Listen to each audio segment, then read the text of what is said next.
So I'm getting ready to head out to go to the office, you know, for work.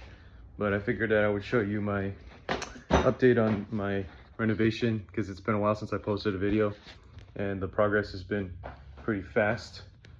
So here's what we got so far.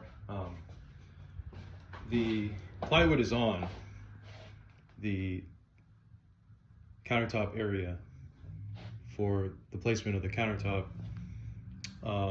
The only thing though is the countertop company is being a little bit ambiguous about how they're handling this, because I haven't paid for the installation and I refuse to because it's $1,100 and it's about the same amount as the quartz countertop itself.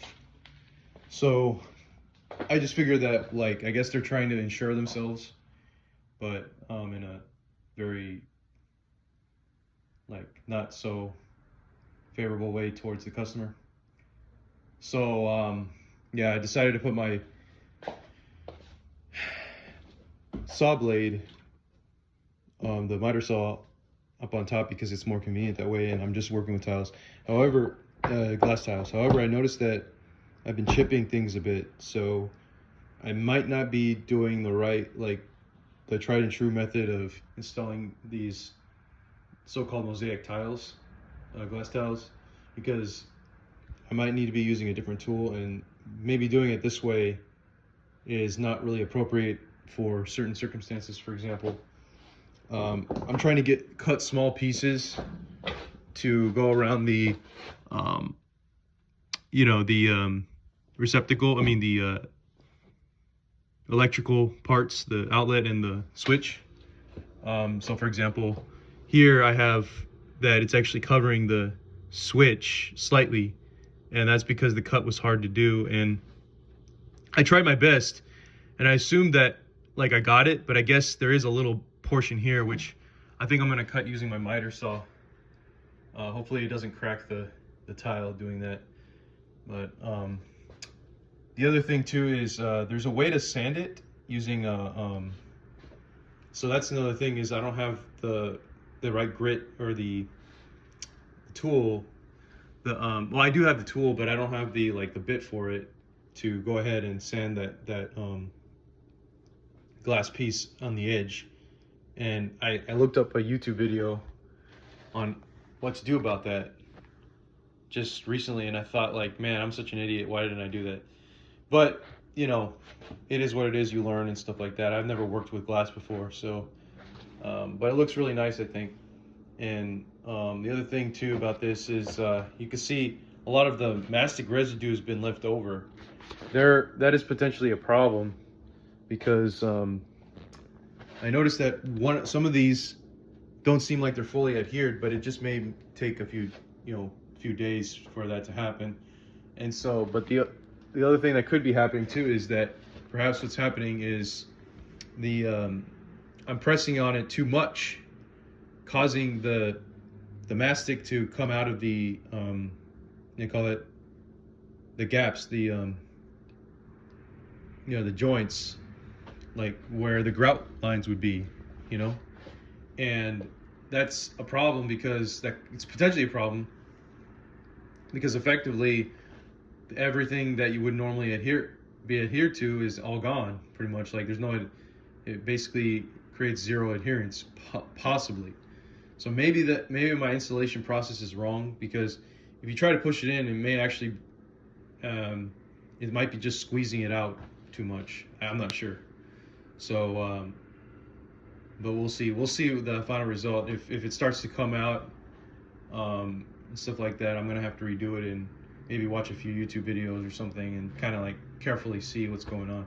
But I think it looks nice so far. The mastic is not hard to remove. You just use some, I think you could use acetone or something. Just spray it on there. But yeah, that little detail there where it's covering the switch is not good. I mean, I thought about it and I was like, okay, well, I don't care if it's covering the switch, because on this part I won't. But see, a piece like that is really hard to cut out, honestly. I tried.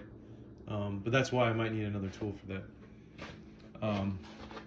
So anyway, actually, what I think I should be doing is basically cutting it as small as possible, but then polishing it where it's not really polishing, but it's more like sanding it down to where it gets leveled out and doesn't crack to a small piece. So I don't know what kind of grit I need, what kind of grit paper or something I need, or whatever bit that I need to for the grit, but it's gonna be all good.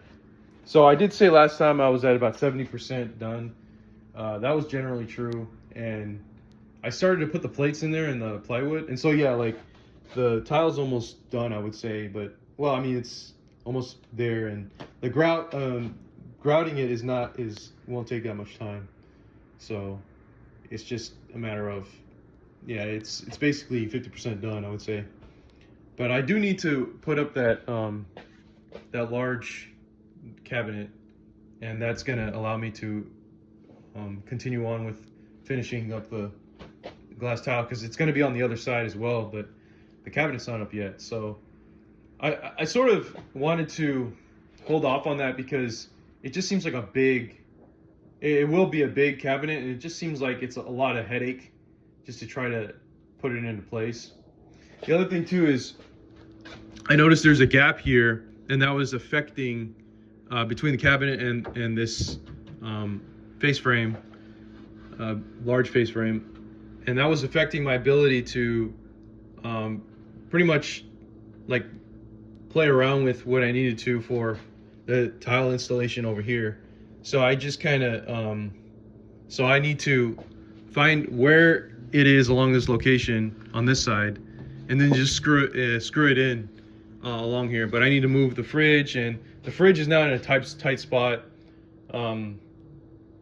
So that's something that I should have seen or done a long time ago when we were hanging these cabinets up. But yeah, and then obviously, so I guess the other things is I need to drill a hole for the sink, and that's an iterative process because you have to line it up with the whatever it is below, the plumbing below, which might be a pain in the butt, but yeah, it's coming together. And then the other challenge, another challenge I found was with this part here. I noticed in the plans it says that 2 inches is required, and that's about 2 inches. Well, this is 2.5 inches coming out of the face frame. But what you're going to notice is that if you install the countertop, talking about this wall that I built, just trying to see if you can see it. Okay, yeah, the wall that I built, and what you're going to notice is that the face frame, if you install the countertop to be flush with this part, you're going to have 2.5 inches coming out, and apparently it's only standard to have 1.5 inches. So I'm trying to figure out what I need to do about that, because it may be too much. It may look kind of odd, and that's why I'm trying to ask around to see if that's appropriate.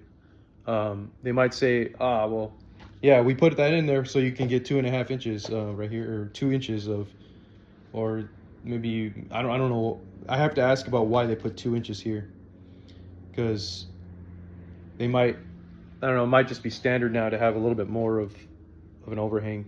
I'm not sure, but yeah, thanks for watching. And I think now, so I was at about 70% completed. I think now I'm about 76, 77% done. It's a long, arduous process, and as you can see every day, right? Make progress every day, and eventually you're going to get done.